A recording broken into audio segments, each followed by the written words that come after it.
An Extra Knife at Dinner, a Gabrielle Ibrahim mystery. An audio series by Patricia Acedo-Bega Nieto. Episode 2.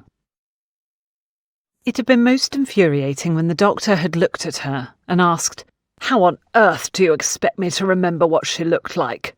I barely looked up to reply to her, and only did because her question caught my attention." So, of course, Gabrielle's next question on what the woman had been wearing had received a raised eyebrow in reply, and with a shake of his head, the doctor had walked away. Gabrielle was slowly and painfully pacing up and down in one of the living rooms of her parents' house. After tracking down the numbers of some of Antonia's friends, Gabrielle had learned that nobody had any idea of her half-sister's whereabouts and decided to camp there until she returned.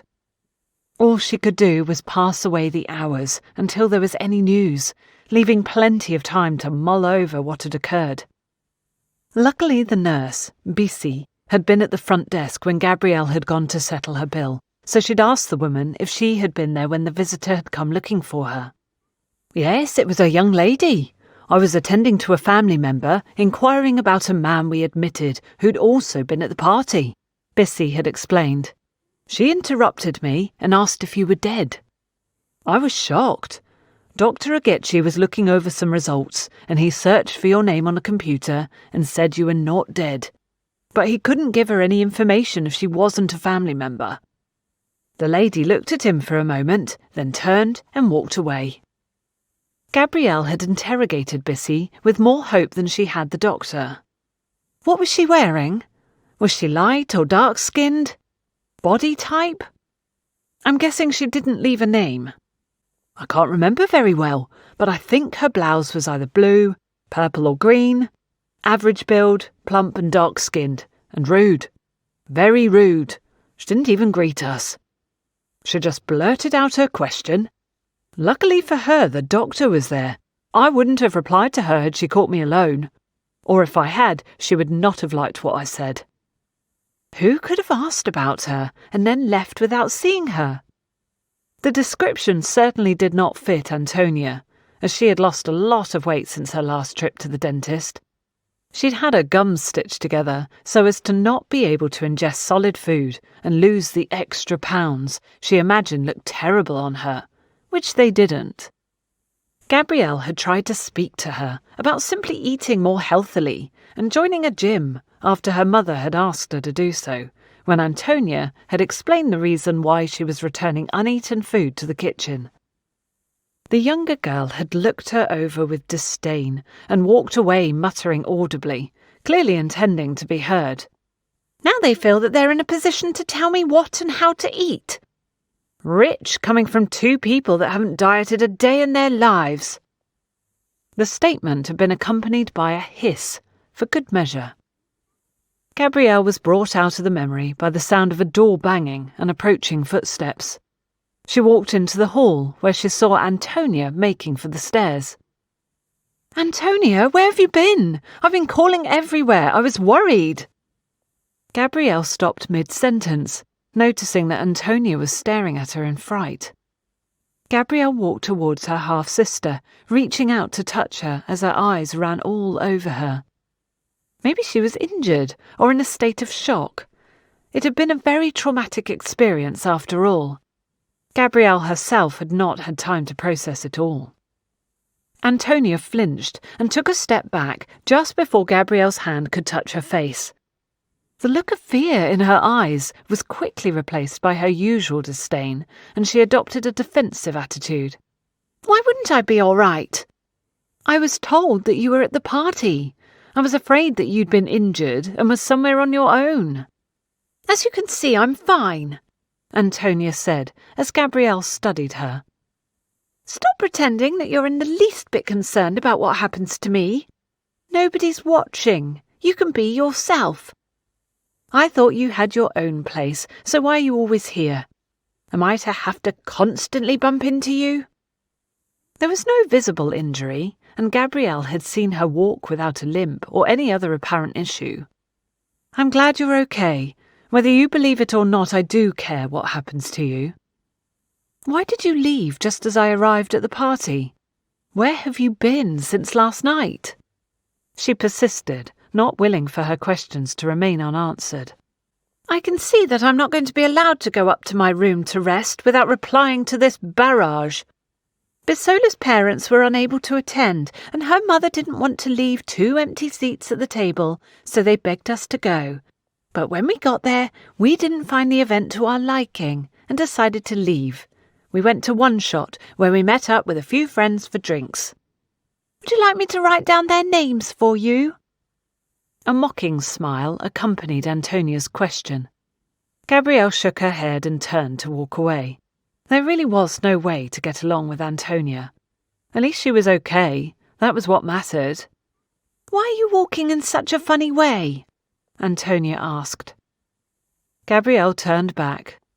"I got injured at the party." "How?" There was something in Antonia's eyes that Gabrielle could not quite decipher. But one thing for sure was that it was the first time that the girl had shown any form of interest in her well-being. "I have no idea. I only found out at the clinic. I must have been pushed and hit the edge of a table or something. Though for some reason the doctor says it's a knife wound, so I had to speak to the police." "The police?" It was definitely alarm that could be perceived in Antonia's voice. Gabrielle studied her intently. "Yes, they're trying to apprehend the robbers, so they interrogated everyone that attended to see if they could throw some light on what occurred. As you weren't on the premises when it happened, I doubt that they'll have to speak to you." "I didn't see or hear anything," Antonia said. "Like I said, I was somewhere else at the time it happened, contrary to what you all seem to think. I'm a very sensible person. I avoid potentially dangerous situations. You, on the other hand, the intelligent daughter who looks like she's never broken a plate in her whole life, stayed and almost got herself killed. But of course, no one will take this fact into consideration. Gabrielle, you ought to be careful about the company you keep. Next time, you might not be so lucky." Directing one more look of disdain in her direction, Antonia turned and went up the stairs.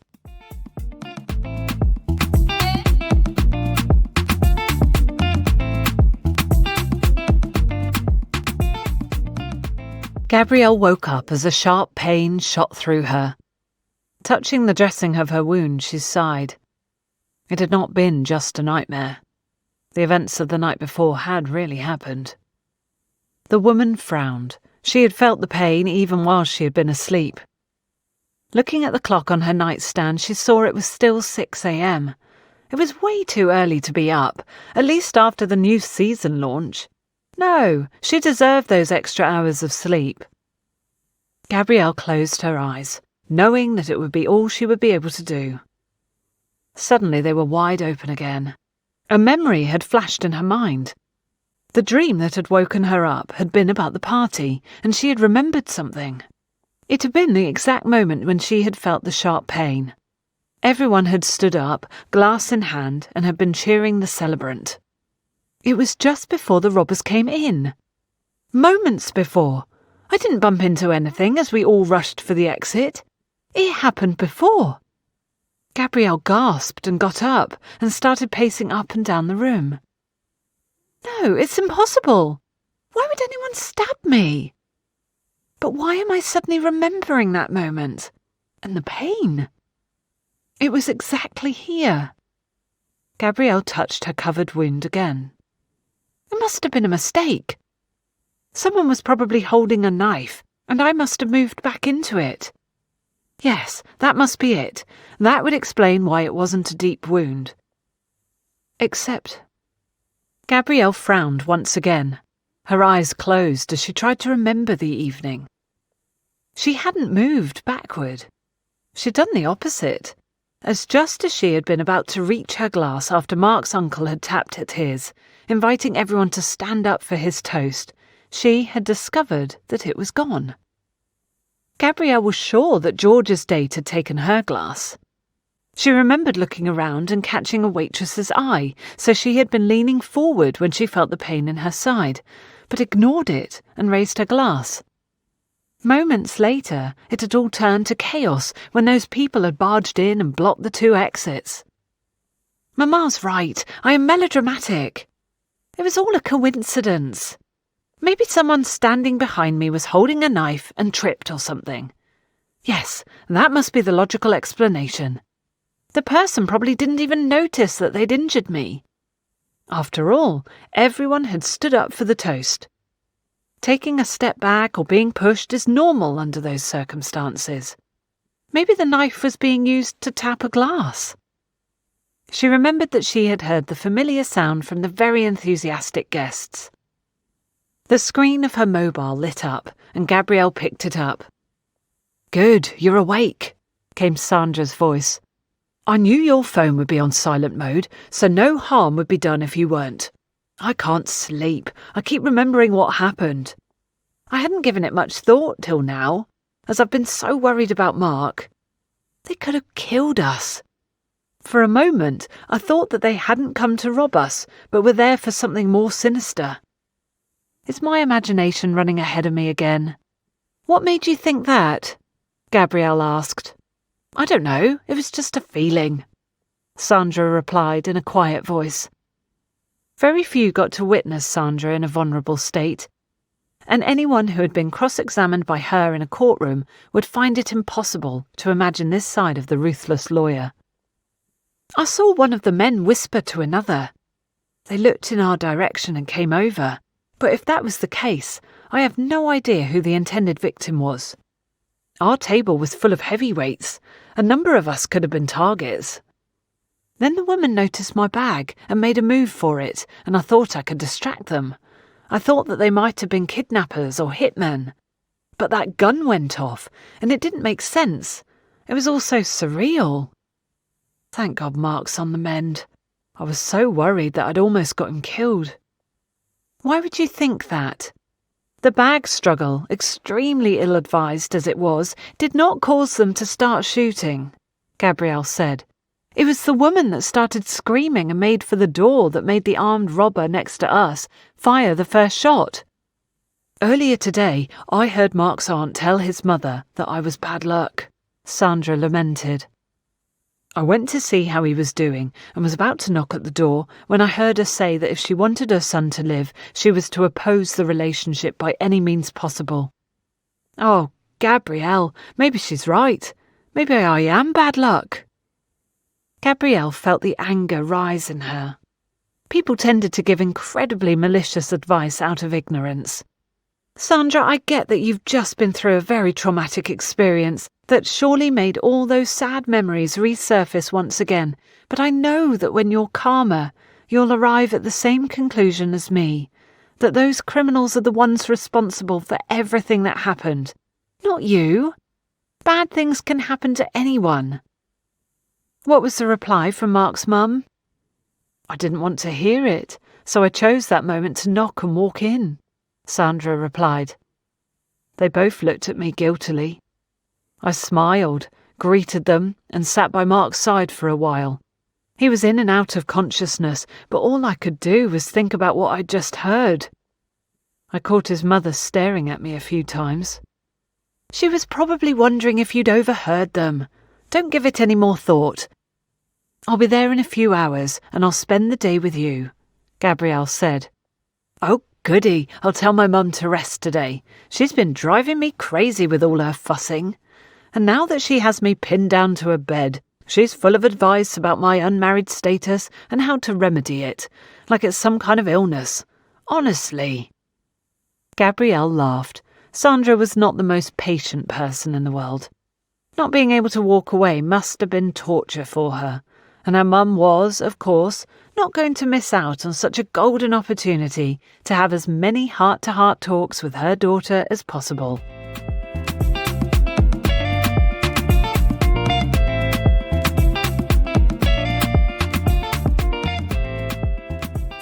Gabrielle popped in to see Mark first. He was on his phone when she arrived. She recognised his mother from the party. Her face was devoid of makeup, and she was wearing a simple Ankara kaftan. The plump, dark-skinned woman raised her eyes from the magazine she was reading to look at her from above the rim of her glasses. She had not been wearing them on the night of the party. Gabrielle approached and greeted her in a low voice so as not to disturb Mark, and stood waiting as he finished his call. "Gabrielle, I was told you came whilst I was unconscious." "Thanks a lot." "Mum, you remember Gabrielle Ibrahim? She's—" "Oh, you introduced her to me at the party. Plus I knew who she was very well before that," his mum said. "You remember the bag I wrote down in 4 places on my last Christmas list? The very one I did not get?" The woman raised an eyebrow at her son, who smiled cheekily. "She still hasn't forgiven me. I do last-minute shopping and was unable to get to your boutique on time," he admitted. "When I did, there were just too many people there, so I got her a substitute. A very expensive one, but evidently not the same thing. I'm sure you've been able to tell by her subtle dig that it's still a sore point for her. Anyway, Mum, Sandra and Gabrielle are very good friends." And there it was. The woman did not lose her smile, but for a second Gabrielle saw a look of disapproval flash through her eyes. Mark was oblivious to what she had seen as he chuckled and said something else that Gabrielle did not catch. "Yes, she's my best friend, actually. A solid, dependable, hard-working and loyal woman." "I'm glad you're in good spirits, Mark. You had us very worried for a while. Is there any news from the police? Are they close to apprehending anyone?" Gabrielle asked, looking from mother to son. "No, my husband spoke to them again this morning," Mark's mother replied, shaking her head indignantly. "Apparently the robbers acted quickly. We still aren't sure how they got in, but we had deliveries all day, and I suspect that our 2 security guards were just signing people in without checking the list of vendors they were given. Those 2 follow the law of minimum effort, and if they can sleep on the job or watch a video on their phone instead of working, believe me, they won't think twice. Just before the toast started, those criminals locked up most of the staff in the pantry, security guards included. My husband had to break the door down to let them out when it was all over." "At least no serious harm was done, Mum. It was mostly material, and things can always be recovered or replaced. Just imagine if someone had died at your party. It would have been terrible." "No serious harm? They almost killed you!" his mother exclaimed. "I didn't even want to celebrate. You know I don't like birthdays, especially mine. People just reminding you that you're a year older and making a big fuss about it. But your father insisted. And now I have friends calling me to tell me about their injuries and what was stolen from them, like I'm a doctor or their insurance company. I've had to switch off my phone to get some peace. I stopped Cynthia Okafor in her tracks. Can you imagine? She started telling me that her necklace was worth $6 million, but I knew as soon as she walked in that evening that it was costume jewellery. I told her, good thing you left the original at home. She at least had the good grace to stay silent after that. My own friend trying to guilt me into giving her something in return for her loss. Now that your life's no longer in danger, I haven't stopped thinking of what happened. I've always felt so safe in that house. I know it was the perfect moment for those criminals to get in. It's strange, though. They took everything of value off the guests and us, but they didn't venture into the rest of the house or demand any money. Your father had a tidy sum in his safe, more so these past few weeks, as we did some repairs in preparation for the party. Plus, we bought and paid for stuff for the event that evening, and there was quite a bit of money left over. The woman frowned as Gabrielle silently agreed with her conclusion. The expected thing would have been to ransack the premises. Yes, but they probably didn't want to risk spending more time in the house. Had they gone upstairs, they would have had to split up, and that would have given us an advantage. I do hope the police get them soon, Mark replied. I'll leave you for now, Gabrielle told him. Mrs. Deji, it was a pleasure seeing you again. Mark, I'll pop back in later after I've seen Sandra. She smiled and made to turn away. I'll be with you ladies in a bit. Alex is coming and he'll help wheel me there, Mark said. His mother started to object. Oh, I don't think you should be moving about so soon. Mother, you can't keep true love apart. Mark winked at Gabrielle, who did not miss the look on the older woman's face. With a final goodbye, she went off to see her friend. Sandra was on the phone when she arrived. Judging by the tone of her voice, it was with her ever-suffering secretary, Marianne. Gabrielle made a gesture that she would be outside. Bissy, the nurse who attended to her when she was treated for her injury, smiled at her as she walked by. "Good morning, visiting your friend?" Gabrielle nodded and smiled. "And how are you feeling? Would you like me to take a look at the wound and clean it?" Nurse Bissy asked. Gabrielle was about to refuse, but then thought that it was probably best that someone who understood what she was doing should take a look. She followed the older woman to what appeared to be an examination room and let her do her job. "It seems to be healing nicely.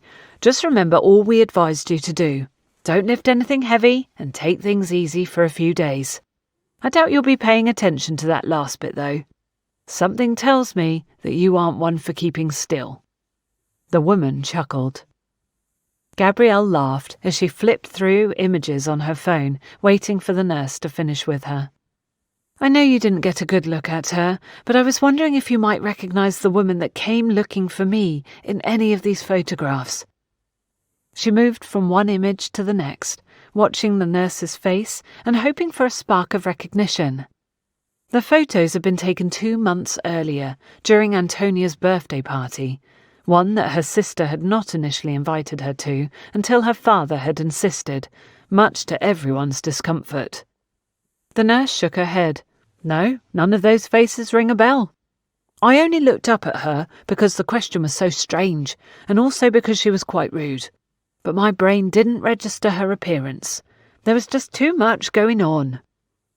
Gabrielle was about to give up when she remembered that 6 months earlier, Antonia had also been at the party their dad gave to celebrate his wife's safe return after so many years of captivity. Among the photos from that day were a few close-ups. Gabrielle was so sure that Antonia was the woman who had gone looking for her. From deep down and underneath the many layers of intense dislike and indifference, Antonia had shown a bit of concern. There was still a small ray of hope for them. "Wait, that's her. She's even wearing the same blouse," Bissy said, pointing. Gabrielle, lost in thought, had been swiping through the images without really paying attention to the people in them. "You mean the girl on the left, right?" No, this one. I'm 100% sure of it." "Oh, I have to go. I have to start administering patient medication.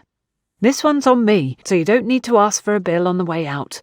I'm really happy to have seen you again, our very own international designer." With those final words and a wink, the nurse rushed out, leaving a puzzled Gabrielle staring at the screen. Funke. Things had been really busy, and as Gabrielle had her own place, she hadn't been living at her parents', though she visited often. She hadn't seen Funke in a few months. Prior to that, Funke had always been around, stuck to Antonia like glue, and often staying at her parents' for a few days from time to time. "Why would Funke come all the way here to ask if I was dead?" Gabrielle murmured to herself as she walked back to Sandra's room. Frowning, she stopped to consider a recollection of a conversation that had just come to her.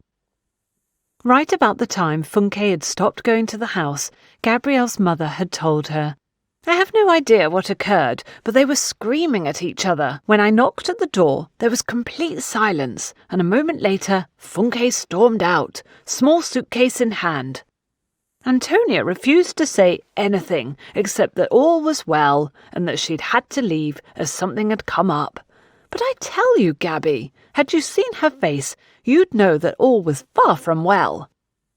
"I need to know what's going on, if only to get rid of this feeling of unease," Gabrielle thought as she entered Sandra's room. "I have to take care of something, but I'll be back, I promise. I'll even get you a bag of plantain chips. Or 5. She said hastily, seeing from Sandra's demeanour that she was about to complain. The woman on the bed smiled at the mention of chips. "But you're going to miss Alex. He's about to arrive," she managed to say. Gabrielle winked at her friend. "Ah, as usual, you make my decision to run away much easier." Gabby, it wasn't just a figment of my imagination, was it? For a time, there was something special between you two? Sandra asked. Gabrielle looked at her friend seriously. Yes, there was, and now there isn't. Sandra, let it go and just be there for me if the need arises. I don't want to talk about it. Sandra nodded. I know, you always have a good reason for everything. I won't push for now. But as Alex seems momentarily out of the picture, have you met Dr. Agechi? Ha! That man is the definition of fine. I had to remind myself Mark was in my life when he came in to see me this morning. There was a very wide grin on her face, and Gabrielle laughed as she walked out. Better Sandra concentrated her matchmaking energy on the new doctor and forgot about Alexander Jacobs, though knowing her friend, things were never laid to rest until she understood exactly what was happening. To stay up to date with Patricia Acedogbega's work, make sure to subscribe to this YouTube channel by clicking on the subscribe button and hit the bell for notifications.